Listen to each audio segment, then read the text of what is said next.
Hello, so today I'm going to be showing you how to fit a Movolytics battery top device. For the installation you'll need the battery top device and also a spanner.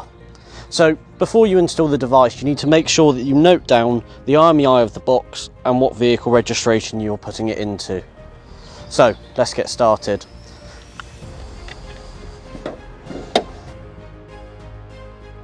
First thing you want to do is locate the battery. Once you have found the battery, you need to make sure that you've got access to the positive and negative terminals. So on the device you have two cables. The red cable connects to the positive and the black cable to the negative.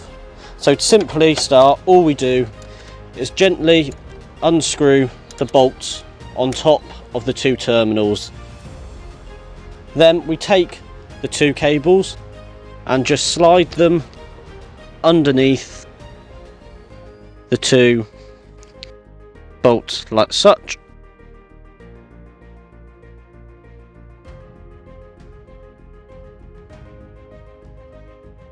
And then what you want to do is just secure the terminals back down nice and tight, making sure that the cables are fully tucked under.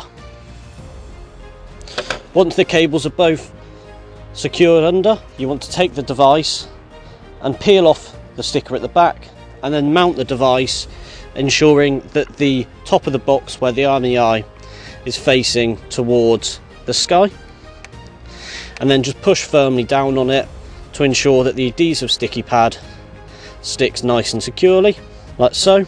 And what you should see is two LEDs flashing on the box. One indicates that it's got a signal and the other that it's actually connected into the network. Once you've done this, replace any coverings and simply close the bonnet.